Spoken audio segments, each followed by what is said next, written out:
We'll start with some trade potential. This has been floating around a lot the past week or so, and the Browns are rumored to be part of a trade. We might be trading for Yannick Ngakoue. The defensive end. Is it Yannick? It's not Yannick? Yannick? That sounds like a... I don't know. That sounds like that's his name. Okay. I like Yannick. I'm into that. Yannick Ngakoue. All right. Tell us about him. He's the Jacksonville Jaguars defensive end right now, and he is a hell of a product at 25 years old, still very capable, one of the top pass rushers in the entire NFL. For the last 4 seasons, he's been a starting defensive end for Jacksonville, but it doesn't look like it's working out for them over there. He's spoken out against the team on multiple occasions, both on his social media and on several different interviews.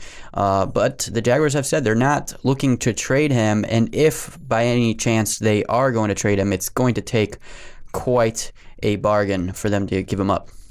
Yeah, apparently they're asking for a first-round pick and more, which is outrageous. Right now he's under the franchise tag, so that's a hit of $18 million. So if you were to trade for him, not only do you have to absorb that immediate $18 million, but you also have to then sign him to a contract extension. And he may be worth it, but in order to get him, you have to give up.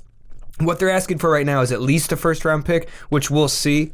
This, to me, seems like it's probably a situation where, yeah, they would love to get that, but ultimately they're not going to be able to. And this could be a situation we saw with Trent Williams last year with the Redskins, where it's going to drag on into the season, and it could be like a Le'Veon Bell situation where he refuses to play, and their back's up against the wall, and they're forced to move him for lower compensation than they would want to. So I don't think we see him move.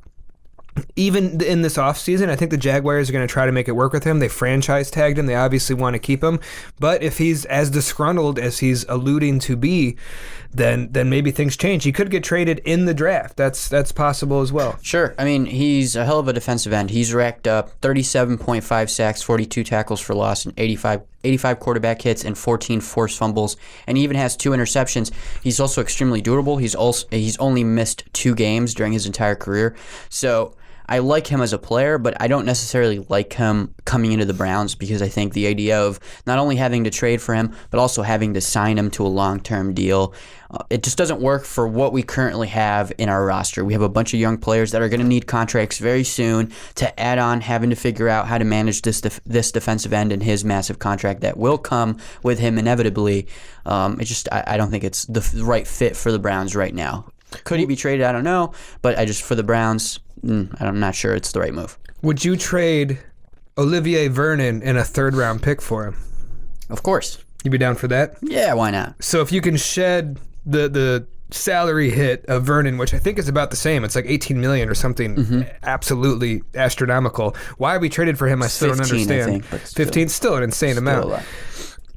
I think moving Vernon makes a lot of sense if you are able to bring in a pass rusher of Yannick or Jonnick's caliber, but when you start getting into draft picks and things of that nature, and he is on a franchise tag, because the other issue you have to figure out is if you do trade for him, what kind of an extension does he want? Is there going to be some friction there in trying to sign him? I think inevitably it's going to have to be a long-term contract. For sure. It's going to be big money, and that's where I think the deal falls apart for me personally.